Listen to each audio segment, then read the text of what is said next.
আসসালামু আলাইকুম, শুভেচ্ছা আমন্ত্রণ চ্যানেল আই সংবাদে আপনাদের সাথে আছে আমি নবনীতা।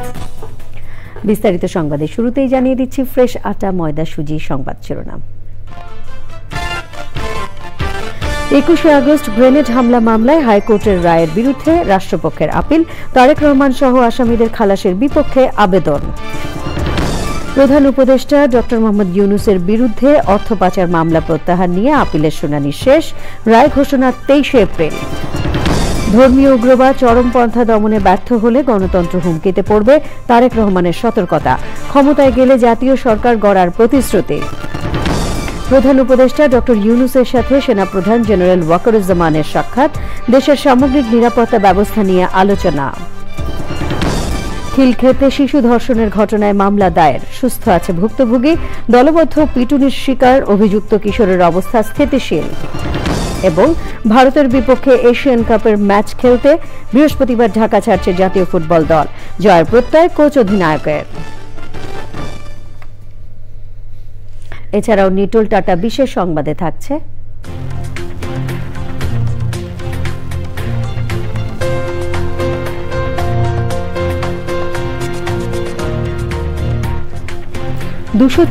দিন মহাকাশে আটকে থাকা সুনিতা উইলিয়াম সহ 4 নভোচারীর পৃথিবীতে ফেরার খবর।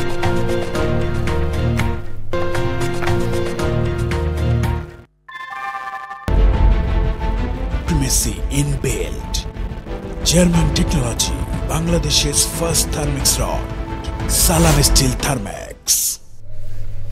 সংবাদ শিরোনামগুলো জানাচ্ছিলাম। এখনকার সংবাদ আয়োজন একই সঙ্গে চ্যানেল আর ইউটিউব চ্যানেল এবং চ্যানেল আর ওটিটি প্ল্যাটফর্ম আই স্ক্রিনে লাইভ স্ট্রিমিং হচ্ছে। যাচ্ছে পুরো সংবাদে। 21শে আগস্ট গ্রেনেড হামলা মামলায় তারেক রহমান সহ সব আসামির খালাসের বিরুদ্ধে আপিল করেছে রাষ্ট্রপক্ষ। এর আগে গত বছরের 1 ডিসেম্বর বিচারপতি এ.কে.এম. আসাদুজ্জামান ও বিচারপতি সৈয়দ এনায়েত হোসেনের হাইকোর্ট বেঞ্চ তারেক রহমান সহ সব আসামিকে খালাস দিয়ে রায় দেন।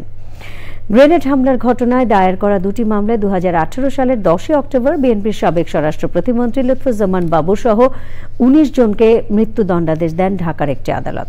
সেই সাথে বিএনপির ভারপ্রাপ্ত চেয়ারম্যান তারেক রহমান সহ 19 জনকে যাবজ্জীবন এবং 11 জনকে বিভিন্ন মেয়াদে কারাদণ্ডাদেশ দেওয়া হয়। ঢাকার বঙ্গবন্ধু অ্যাভিনিউয়ে 2004 সালের 21শে আগস্ট আওয়ামী লীগের সমাবেশে গ্রেনেড হামলায় 24 জন নিহত ও প্রায় 300 জন আহত হন। সে সময়ের বিরোধী দলীয় নেতা শেখ হাসিনা হামলা থেকে অল্পের জন্য রক্ষা পান। 21শে আগস্টে জনাব লুৎফুজ্জামান বাবর সহ জনাব তারেক রহমান সকলকেই আমাদের হাইকোর্ট বিভাগ খালাস দিয়েছিল। এই মামলার পূর্ণাঙ্গ রায় বের হয়েছে। পূর্ণাঙ্গ রায় বের হওয়ার পরে রাষ্ট্রপক্ষ থেকে একটি লিভ টু আপিল দায়ের করা হয়েছে। আমরা আশা করি হাইকোর্ট বিভাগ যে রায় দিয়েছে 21শে আগস্টের মামলায়, সুপ্রিম কোর্টও সেই রায়কে যথাযথভাবে আপিল করবেন এবং বহাল রাখবেন। প্রধান উপদেষ্টা হওয়ার পর ডক্টর মোহাম্মদ ইউনূসের বিরুদ্ধে করা অর্থ পাচার মামলা প্রত্যাহার কতটা আইনসঙ্গত ছিল, এর বিরুদ্ধে করা আপিলের শুনানি শেষে 23শে এপ্রিল রায় ঘোষণা করবেন আপিল বিভাগ। অ্যাটর্নি জেনারেল বলেছেন, ডক্টর ইউনূস ক্ষমতার অপব্যবহার করে মামলা প্রত্যাহার করেননি। মামলা করার যৌক্তিকতা নিয়ে প্রশ্ন তুলেছে খোদ দুদক। মাজহুল হক মান্না জানাচ্ছেন। অর্থ পাচার মামলায় ডক্টর মোহাম্মদ ইউনূস সহ 14 জনের বিরুদ্ধে অভিযোগ গঠন করেন ঢাকার বিশেষ জজ আদালত 4। পরে মামলার কার্যক্রম বাতিল চেয়ে হাইকোর্টে আবেদন করেন ডক্টর ইউনূস সহ গ্রামীণ টেলিকমের শীর্ষ 7 কর্মকর্তা। হাইকোর্ট আবেদন খারিজ করে দেন। পরে সে আদেশের বিরুদ্ধে আপিল করা হলেও দুদকের আবেদনের পরিপ্রেক্ষিতে ওই মামলা বাতিল করে দেন বিচারিক আদালত। যদিও ওই সময়ে প্রধান উপদেষ্টা হন ইউনূস। এই সময় হাইকোর্টের রায়ের বিরুদ্ধে লিভ টু আপিল করলে আপিল করার অনুমতি দেন আপিল বিভাগ। বাতিল হয়ে যাওয়া মামলা কেন সর্বোচ্চ আদালতে নিষ্পত্তি চান, শুনানিতে সেই যুক্তি তুলে ধরেন ডক্টর ইউনূসের আইনজীবী। অ্যাপিলেট ডিভিশন বলল তোমার মামলা চলে না, কারণ তোমার মামলা তো সেখানে বাতিল হয়ে গেছে। আমরা বললাম যে না, মামলা বাতিল হয় না, কারণ এটা উইথড্রল হয় নাই, এটা ইলিগেল। উনি মাত্র ক্ষমতায় এসেছেন 8 তারিখ, 11 তারিখে কোনো নোটিশ ছাড়া বাদ দেওয়ার কোনো ক্ষমতা নাই। এইখানে ওনাকে মিথ্যাভাবে হ্যারাসমেন্ট এবং অপমান করার জন্য এই জিনিসটা করা হয়েছে, এটা উদ্দেশ্যমূলকভাবে। পরে অ্যাটর্নি জেনারেল ও দুদকের বক্তব্য শুনে আদেশ দেন প্রধান বিচারপতি সৈয়দ রেফাত আহমেদের নেতৃত্বে 4 বিচারপতির বেঞ্চ। দুদকের পক্ষের থেকেও বলছে, যেখানে অ্যাকাউন্টের হিসাবটাই বেমিল থাকে সেখানে এটা ক্রিমিনাল মামলা হয় না। আগে লিভ গ্রান্ট করেছিল যে আর এইটা ফুল অ্যাপ্লিকেশন হিয়ারিং করে আগামী 23 এপ্রিল রায়ের জন্য রেখেছিল। 2023 সালে 30 মে মামলা করে দুদক। তদন্ত প্রতিবেদনে বলা হয় আসামিরা 25 কোটি 22 লাখ টাকা আত্মসাৎ করেছেন। অবৈধভাবে অর্থ স্থানান্তর করা হয়েছে, যা মানি লন্ডারিং প্রতিরোধ আইনে অপরাধ। মাছড়ক মান্না, চ্যানেল আই, ঢাকা। অন্তর্বর্তী সরকারের প্রধান উপদেষ্টা অধ্যাপক ডক্টর মোহাম্মদ ইউনূসের সঙ্গে রাষ্ট্রীয় অতিথি ভবন যমুনায় সৌজন্য সাক্ষাৎ করেছেন সেনাবাহিনী প্রধান জেনারেল ওয়াকারুজ্জামান। সাক্ষাতে সেনাপ্রধান দেশের সামগ্রিক নিরাপত্তা পরিস্থিতি এবং সেনাবাহিনীর চলমান কার্যক্রম সম্পর্কে প্রধান উপদেষ্টাকে অবহিত করেন। দেশের উন্নয়ন ও স্থিতিশীলতার জন্য সেনাবাহিনী কর্তৃক গৃহীত বিভিন্ন পদক্ষেপ নিয়েও আলোচনা করেন। প্রধান উপদেষ্টা সেনাবাহিনীর ভূমিকা ও অবদানের প্রশংসা করেন এবং ভবিষ্যৎ কার্যক্রমে সেনাবাহিনীকে প্রয়োজনীয় দিক নির্দেশনা প্রদান করেন। প্রধান উপদেষ্টা আশা প্রকাশ করেন দেশের সার্বভৌমত্ব ও নিরাপত্তা নিশ্চিত করতে সেনাবাহিনী তাদের দায়িত্ব নিষ্ঠার সঙ্গে পালন করবে। পুলিশের ঝুঁকি ভাতার প্রচলিত সিলিং তুলে দেওয়ার বিষয়টি বিবেচনা করা হবে। পুলিশের জন্য নতুন 364টি পিকআপ এবং 140টি প্রিজনার ভ্যান কেনার উদ্যোগ নেওয়া হয়েছে। পুলিশের চলমান প্রকল্পে যেগুলোর কাজ 70%-এরও নিচে শেষ হয়েছে সেগুলোতে অর্থ ছাড়ের সিদ্ধান্ত হয়েছে। প্রধান উপদেষ্টার সঙ্গে স্বরাষ্ট্র উপদেষ্টা ও সংশ্লিষ্টদের আলোচনায় এসব সিদ্ধান্ত হয়েছে। গত 17 মার্চ মাঠ পর্যায়ের পুলিশ কর্মকর্তাদের সঙ্গে প্রধান উপদেষ্টার সভার পর এই বাহিনীর বিভিন্ন সমস্যা কিভাবে সমাধান করা যায় তা নিয়ে প্রধান উপদেষ্টার সঙ্গে বৈঠক হয়েছে। বৈঠকে ভাড়া করা ভবনে অবস্থিত 65টি থানার জমি অধিগ্রহণের জন্য অর্থ ছাড়ের সিদ্ধান্ত হয়েছে। পুলিশের এসআই ও এএসআই র্যাঙ্কের কর্মকর্তাদের জন্য মোটরসাইকেল কেনার জন্য সুদ মুক্ত ঋণের বিষয়টি বিবেচনার বিষয়ে আলোচনা হয়েছে।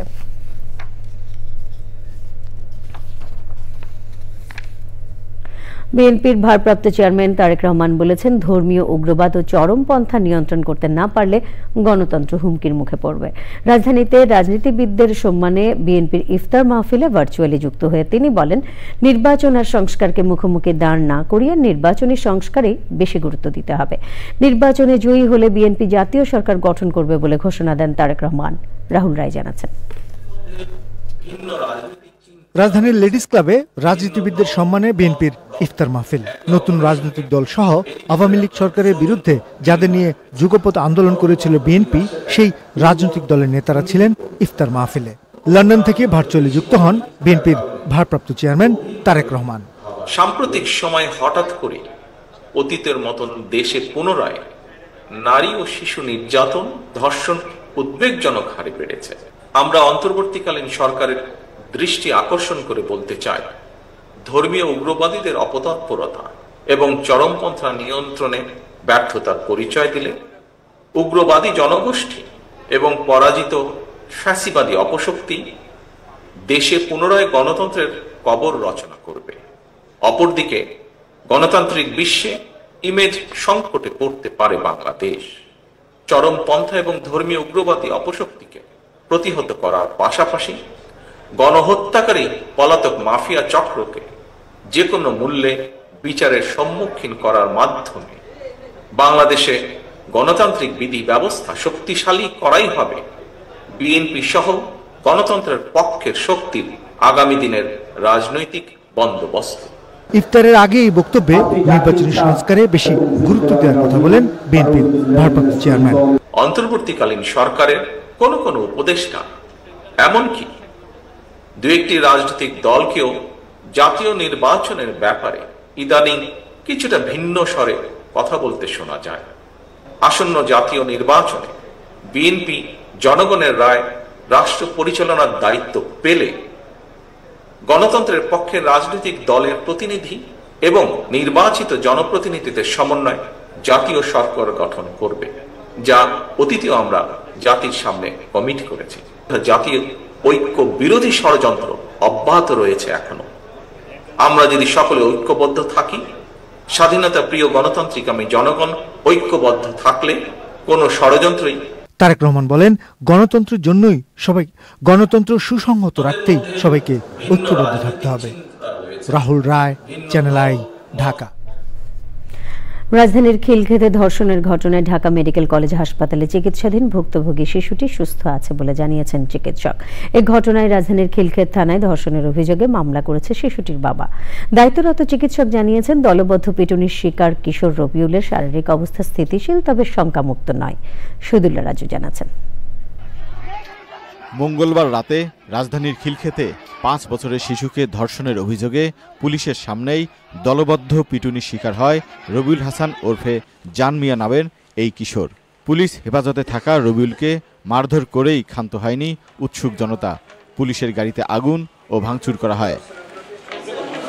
ধর্ষণের শিকার শিশুটি ঢাকা মেডিকেল কলেজ হাসপাতালের ওয়ান স্টপ ক্রাইসিস সেন্টারে চিকিৎসাধীন। চিকিৎসকরা জানিয়েছেন, বিভিন্ন পরীক্ষা নিরীক্ষা চলছে, শিশুটির শারীরিক অবস্থা ভালো আছে। পরীক্ষা চলতেছে, মেয়ে ভালো আছে, মেয়ের সমস্যা নেই।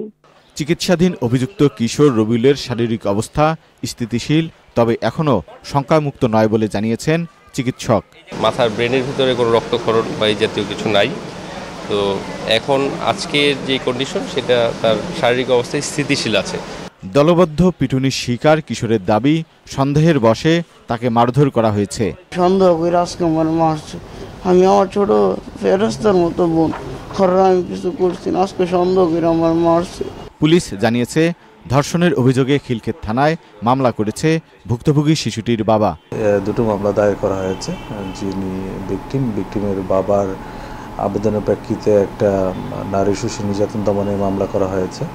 এছাড়া পুলিশের কর্তব্য কাজে বাধা প্রদানের অভিযোগে আরও একটি মামলা করা হয়েছে এবং ওই মামলায় 2 জনকে গ্রেপ্তার করা হয়। খিলক্ষেতে পুলিশের উপর হামলা ও ভাঙচুরের ঘটনায় আরও একটি মামলায় 2 জনকে গ্রেপ্তারের কথা জানিয়েছে police. Shahidullah Raju, channel I, Dhaka.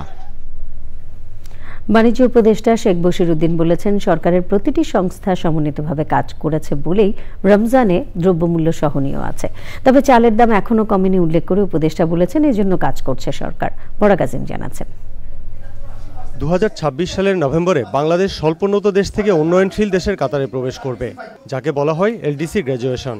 এর পরবর্তী সময়ে বাংলাদেশের রপ্তানি খাতে চ্যালেঞ্জ ও সুযোগ নিয়ে এফবিসিসির আয়োজনে সেমিনার অংশ নেন ব্যবসায়ী ও গবেষণা সংস্থার প্রতিনিধিরা।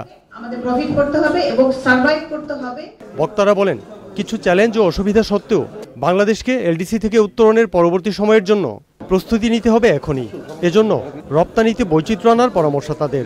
কোন দেশ আমাদেরকে ডিউটি ফ্রি দিল, আমরা কোন জায়গায় ওয়েভার পেলাম, সরকারের কাছ থেকে সাবসিডি পেলাম কি পেলাম না, এই কম্পিটিটিভ আইডিয়া থেকে আমাদের কমপ্লিটলি বেরোতে হবে। এফিসিয়েন্সি লেড, অর্থাৎ দক্ষতা ভিত্তিক একটি অর্থনীতিতে দক্ষতা ভিত্তিক খাত উন্নয়নের দিকে আপনাদের যেতে হবে। আমার 180 মিলিয়ন মানুষেরকে আপার মিডল ইনকামে মুভ করা, এই domestic market is not enough. আমাকে গ্লোবাল মার্কেটসকে লেভারেজ করতেই হবে, এবং গ্লোবাল মার্কেটস যখনই আমি লেভারেজ করতে যাব, এক্সপোর্ট ডাইভার্সিফিকেশন এবং competitiveness is absolutely essential. Within the RMG sector যদি আপনি ডাইভার্সিফিকেশনের কথা বলেন, সবচেয়ে বড় সুযোগ হচ্ছে আমাদের এখন সবচেয়ে পোটেনশিয়াল জায়গাটা হচ্ছে আমাদের ম্যানমেড ফাইবার নিয়ে কাজ করা। সেমিনারে প্রধান অতিথির বক্তৃতায় বাণিজ্য উপদেষ্টা বলেন, এলডিসি থেকে উত্তরণের ক্ষেত্রে বাংলাদেশের চ্যালেঞ্জ অনেক হলেও সুযোগ তার চেয়ে বেশি। কথা বলেন দ্রব্যমূল্য নিয়েও। আমরা যে বাজারে এই মুহূর্তে কিছুটা স্বস্তি, কিছু পণ্যে অস্বস্তি এখনো আছে, আমরা দেখতে পাচ্ছি। এটার মূল কারণ হচ্ছে আমাদের তো এই সমস্যাটা ছিল সরবরাহ কেন্দ্রিক। সো এখানে ট্যারিফ কমিশন বলেন, ন্যাশনাল বোর্ড অফ রেভিনিউ বলেন, কমার্স মিনিস্ট্রি বলেন, ভোক্তা অধিকার বলেন, everybody have worked coordinated, and alhamdulillah it has brought some amount of success. Of course আমাদের চালের মূল্যে এই মুহূর্তে একটা সমস্যা আমরা দেখতে পাচ্ছি। We want to see as to how আমরা এই সাপ্লাই সাইডটা ইমপ্রুভ করতে পারি। সেমিনারে এফবিসিসির প্রশাসক মোহাম্মদ হাফিজুর রহমান সহ অন্যরা তাদের মতামত তুলে ধরেন। পরাগ আজিম, চ্যানেল আই, ঢাকা। হামজা দেওয়ান চৌধুরী বাংলাদেশের হয়ে খেলবেন। ইংলিশ প্রিমিয়ার লিগে খেলা ফুটবলার বাংলাদেশ দলের হয়ে খেললেও অধিনায়কের আর্ম ব্যান্ড থাকছে জামাল ভূঁইয়ার হাতে। আনুষ্ঠানিক সংবাদ সম্মেলনে জামাল ভূঁইয়ারকে দলের অধিনায়ক হিসেবে পরিচয় করিয়ে দেওয়া হয়েছে। ইটালিতে চলে যাওয়া ফাহমিদুলের ভারতের বিপক্ষে দলে জায়গা পাওয়ার সুযোগ নেই বলে জানিয়েছেন কোচ ক্যাবরেরা। তানভীর আহমেদ জানাচ্ছেন। এক হামজা চৌধুরীর আগমনে আলোড়ন তৈরি হয়েছে দেশের ফুটবলে। এশিয়ান কাপ বাছাই খেলতে ভারতের বিপক্ষে ম্যাচের জন্য ঢাকা ছাড়ার আগে আনুষ্ঠানিক সংবাদ সম্মেলন বাফুফের। সেখানে সবারই আগ্রহ হামজা চৌধুরীকে নিয়ে। ভারতের বিপক্ষে জয়ের জন্যই মাঠে নামবেন হামজা। বাংলাদেশ দলে খেলার সিদ্ধান্ত নেয়ার পর থেকে ইংল্যান্ডের বিভিন্ন ক্লাবের টিমমেটদের কাছ থেকে শুভকামনা পাচ্ছেন হামজা। সব কংগ্রাচুলেট করতেছে। আসলে it's so nice for them to be able to see that side of Bangladesh and how emotional we are as a nation. But they've been nothing but positive. সব খালি positive message send করতেছে। আর আমার family অত proud feel করতেছি যে আমি আইসি আর হাজার মানুষ আমার দেখছে আর ওয়েলকাম করছে। সৌদি আরবে ক্যাম্প করতে পেরে সন্তুষ্ট বাংলাদেশের হেড কোচ হাবিয়ার কাবরেরা ফাহমিদুল ইসলামকে নিয়েও কথা বলেছেন সংবাদ সম্মেলনে। আমাদের মনোযোগ এখন ভারত ম্যাচে, কিভাবে তাদের সামলাবো সেটা নিয়ে ভাবছি। সৌদিতে প্রায় 2 সপ্তাহের ক্যাম্প হলো, এটা আমাদের জন্য ইতিবাচক। ভারতকে মোকাবেলার চ্যালেঞ্জ নিতে সবাই মোটামুটি প্রস্তুত। ফাহমিদুল প্রতিভাবান ফুটবলার, আমি তার ব্যাপারে অনেক কিছু পর্যবেক্ষণ করেছি। আমি আবারও বলছি, তার আরও সময় প্রয়োজন। বাংলাদেশ ম্যাচের আগে অবসর ভেঙে দলে ফিরেছেন ভারতের সাবেক অধিনায়ক সুনীল ছেত্রী। আগ্রহের কেন্দ্রটা হামজার সঙ্গে ছেত্রীর লড়াই নিয়ে। বাংলাদেশের অধিনায়ক এগিয়ে রাখছেন হামজাকে। আপনারা সবাই একটু খুশি আজকে কারণ হামজা আসছে। Let's say just say it as it is. It's like our Messi is coming. So Hamza, I think Sunil is a very good player. He's done a tremendous job for his country. But let's be honest, Hamza is a Premier League player. সবাই চায় বাংলাদেশ জিততে হবে। 25শে March শিলংয়ে AFC Asian cup বাছাইয়ের ম্যাচে ভারতের মুখোমুখি হবে বাংলাদেশ। Tanvir Ahmed, channel I, Dhaka. এরই সাথে সংবাদে নিয়ে নিচ্ছে খানিকক্ষণের বিরতি। আর বিরতির পর অন্যান্য সংবাদের সাথে জানিয়ে ফিরব। গাজায় ভয়াবহ বিমান হামলার পর ইসরায়েলি বিরতির পর আমন্ত্রণ আরও একবার। দেশে এখনো ন্যায় বিচার নির্বাসনে রয়েছে, শিক্ষার অবস্থা ভাঙাচোরা বলে মন্তব্য করেছেন জামায়াতে ইসলামের আমির ডাক্তার শফিকুর রহমান। বাংলাদেশ লয়ার্স কাউন্সিলের উদ্যোগে সুপ্রিম কোর্ট বার মিলনায়তনে ইফতার মাহফিলে তিনি কথা বলেন। গত সরকার রাজনৈতিকভাবে সব বিচার করেছে বলেও মন্তব্য করেন জামায়াতের আমির।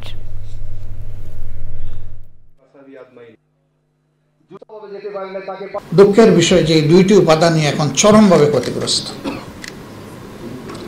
ন্যায় বিচার নির্বাসনে, শিক্ষা ভাঙ্গাচোরা, না আছে এর কোনো নৈতিক ভিত্তি, না আছে তার কোনো বৈশ্বিক মান, কিছুই নেই। অনেকগুলো ইউনিভার্সিটি আমাদের দেশ, কিন্তু গ্লোবাল র্যাঙ্কিংয়ে কোথাও কাছাকাছি আমাদের কোনো অবস্থান নেই। রাজধানীর মিরপুরে জাতীয় পার্টির ইফতার মাহফিলে হামলার ঘটনা ঘটেছে। বিকেলে ইফতার মাহফিলে আলোচনা সভা শুরুর পরপরই একদল যুবক হামলা চালায়। জাতীয় পার্টির নেতাকর্মীরা তাদের বাধা দেন। এ সময় 2 সাংবাদিক সহ অন্তত 5 জন আহত হন। পরে সেনাবাহিনীর সদস্যরা গিয়ে পরিস্থিতি নিয়ন্ত্রণ করেন। হামলার সময় জাতীয় পার্টির চেয়ারম্যান GM কাদের সহ দলটির কেন্দ্রীয় নেতারাও উপস্থিত ছিলেন।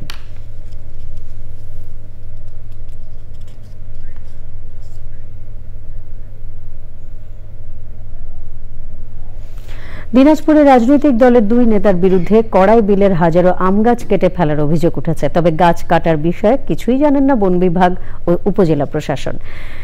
অবৈধভাবে গাছ কাটায় তীব্র প্রতিবাদ ও নিন্দা জানিয়ে দোষীদের আইনের আওতায় আনার দাবি জানিয়েছেন এলাকাবাসী ও পরিবেশবাদীরা। এ ঘটনায় মামলা করেছে প্রশাসন। শাহ আলম শাহী জানাচ্ছেন। দিনাজপুরের বিরল উপজেলার কড়াই বিলের পারে রয়েছে কড়াই, আকাশমণি, মেহগনি, আম, কাঁঠাল, লিচু সহ বিভিন্ন প্রজাতির ফলদ, বনজ ও ঔষধি গাছ। গাছে গাছে নানা প্রজাতির পাখির কিচিরমিচিরে মুখর থাকে কড়াই বিলের প্রাণ ও প্রকৃতি। সম্প্রতি কড়াই বিলের মুকুলে পরিপূর্ণ হাজারো আম গাছ স্থানীয় এক রাজনৈতিক নেতা কেটে ফেলেছেন বলে অভিযোগ স্থানীয়দের। সমিতিকে বলে বা ওরা নিজের মাধ্যমে ওই গাছগুলো কিন্তু কাটছে। গাছ কতগুলো সেটা বলতে পারবো না, যেখান থেকে ওরা বলছে সেখান থেকে আমরা কাটতেছি। আম ধরছে গাছগুলা, সেই গাছগুলো কাটি ফেলাচ্ছে। কে কাটলো এটা? যারা দোষী তাদের দৃষ্টান্তমূলক শাস্তি দাবি করতেছি।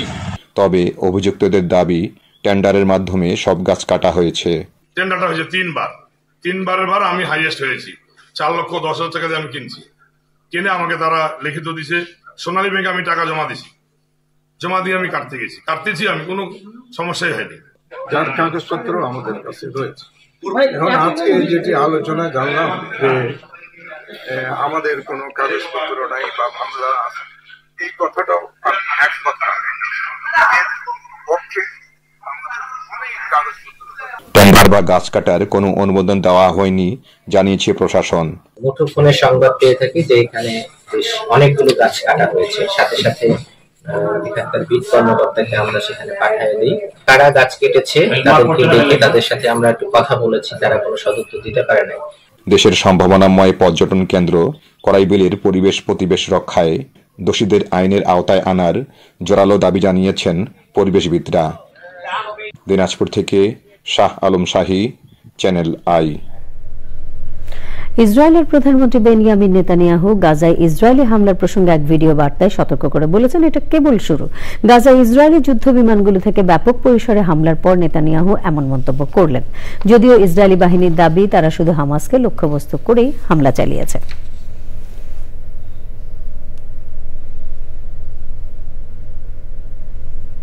আই স্ক্রিন সাংস্কৃতিক সংবাদ।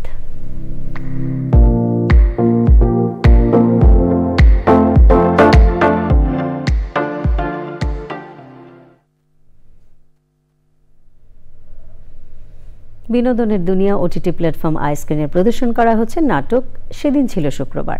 সত্য মিথ্যার গল্প নিয়ে এগিয়েছে নাটকটি নির্মাণ করেছেন পুনর্জন্ম খ্যাত নির্মাতা ভিকি জাহেদ, যেখানে মূল চরিত্রে অভিনয় করেছেন তটিনী ও তৌসিফ জুটি। আই স্ক্রিন সাবস্ক্রাইব করে নাটকটি উপভোগ করতে পারবেন দর্শক।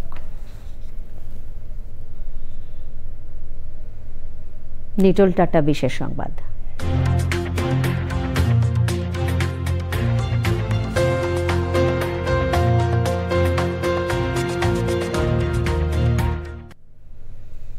মহাকাশ স্টেশনে প্রায় ৯ মাস আটকে থেকে পৃথিবীতে ফিরেছেন সুনিতা উইলিয়ামস ও বুচ উইলমার সহ 4 নভোচারী। মঙ্গলবার স্থানীয় সময় বিকেল 5:57 যুক্তরাষ্ট্রের ফ্লোরিডা অঙ্গরাজ্যের উপকূলে অবতরণ করে তাদের বহনকারী ক্যাপসুলটি। প্রেসিডেন্ট ট্রাম্পের উপদেষ্টা ইলন মাস্কের মালিকানাধীন কোম্পানি স্পেস এক্সের ক্রু ড্রাগন ক্যাপসুলে ফিরে আসেন তারা।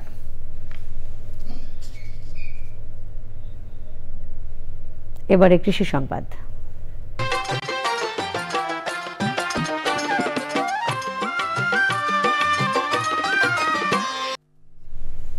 গাইবান্ধার চর ও সমতলের পাশাপাশি বরেন্দ্র অঞ্চলেও সম্প্রসারণ ঘটছে ভুট্টা চাষ। সেচ কম লাগায় দিন দিন ভুট্টা আবাদে আগ্রহী হয়ে উঠেছেন চাষিরা। দানাদার ফসল হিসেবে ভুট্টার ফলন এবং বাজার দর ভালো পাওয়ায় আর্থিকভাবে লাভবান হচ্ছেন চাষিরা। এখন দেখবেন প্রকৃতি সংবাদ।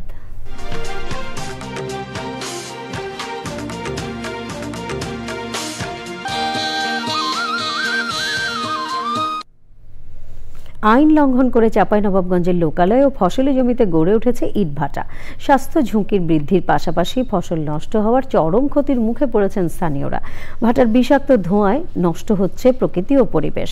ফসল সহ প্রাণ প্রকৃতি রক্ষায় অবৈধ ইটভাটা বন্ধে দ্রুত ব্যবস্থা নেয়ার দাবি ভুক্তভোগীদের।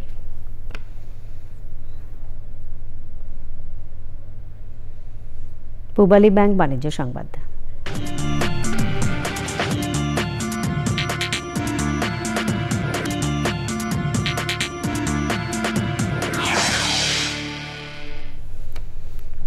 ভবিষ্যতের সরকারকে সতর্ক করলেন অর্থ উপদেষ্টা ডক্টর সালেউদ্দিন আহমেদ। সচিবালয়ে গণমাধ্যম সংশ্লিষ্টদের সঙ্গে প্রাক বাজেট আলোচনায় তিনি বলেন, জনবিরোধী কোনো কাজ করলে আবারও 24-এর মতো অভ্যুত্থান হবে।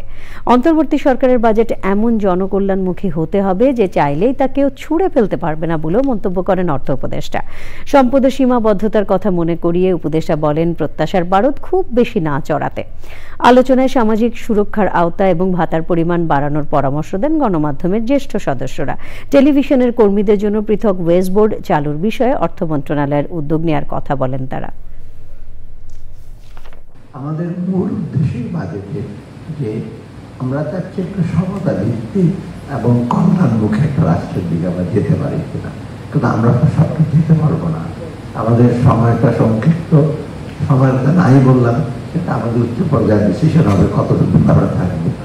আমরা সেই সময়ের মধ্যে কিছুটা অর্থনীতির ক্ষেত্রে কিছুটা সংস্কার করবো। একবারে ঝুলন্ত অবস্থা আমরা রেখে যাবো না। আমরা কতগুলো জিনিস দেবো যেটা ইমিডিয়েট কতগুলো জিনিস করতে পারা যাবে, সেই মধ্যমেয়াদী রাখবে, দীর্ঘমেয়াদী রাখবে। আমরা সেটা ফুটপ্রিন্টে আমাদের দেব। সংবাদের সময় হলো আবারও বিরতির, আর বিরতির পর খেলার খবরে থাকছে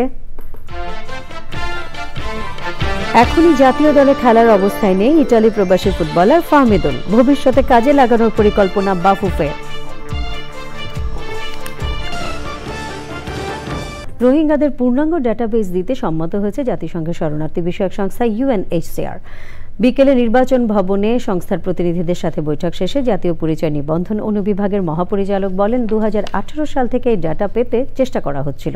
এ বিষয়ে একটি চুক্তি হয়েছে বলে জানান তিনি। মহাপরিচালক বলেন ডাটাবেস পেলে ভোটার তালিকায় রোহিঙ্গাদের প্রবেশ ঠেকানো সহজ হবে। এবার খেলার খবর।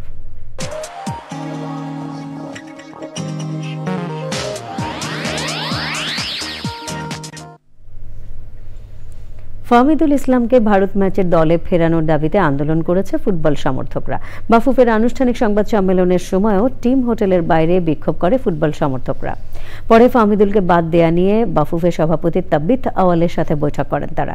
বাফুফের সভাপতি বলেছেন ভবিষ্যতে ফাহমিদুলকে বিবেচনায় রাখা হবে।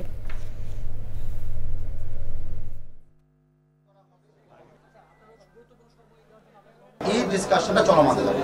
এরকম এক ম্যাচ তো শেষ হবে না, আরো ম্যাচেস আসবে। এখানে আরেকটা কমেন্টও আসবে, আমি ক্লাবটা নিয়ে ওটাও তো দেখতে হবে, ওটা চলমান, এটা তো আর এই ম্যাচের সাথে সম্পর্ক, চলমান। I am noted it's all in. English club ফুটবলে শেফিল্ড ইউনাইটেডের হয়ে খেলা হামজা চৌধুরী জাতীয় দলের হয়ে খেলতে আসার খবরে বাংলাদেশের ফুটবল ভক্তদের মধ্যে চলছে তুমুল উন্মাদনা। ক্রীড়াঙ্গনও তার ব্যতিক্রম নয়। দুপুরে হামজা চৌধুরী বাফুফের সভাপতি তাবিত আওয়ালকে সঙ্গে নিয়ে যুব ও ক্রীড়া উপদেষ্টা আসিফ মাহমুদ সজীব ভূঁইয়ার সঙ্গে তার অফিসে দেখা করেন। ক্রীড়া উপদেষ্টা হামজাকে শুভেচ্ছা জানান। ক্রিকেট দলের সাবেক অধিনায়ক মাশরাফি বিন মুর্তজা নিজের ভেরিফাইড ফেসবুক পেজে স্বাগত জানিয়ে বলেছেন হামজার আগমনে দেশের ফুটবলে হারানো রোমাঞ্চ ফিরে এসেছে। সামাজিক যোগাযোগ মাধ্যমে হামজাকে স্বাগত ও ফুটবল দলকে শুভকামনা জানিয়ে পোস্ট দিয়েছেন ক্রিকেট তারকা রিশাদ হোসেন। ফুটবল দলের অধিনায়ক জামাল ভুঁইয়া বলেছেন আর্জেন্টিনার মেসির মতোই বাংলাদেশের ফুটবলে উজ্জ্বল তারকা হামজা চৌধুরী।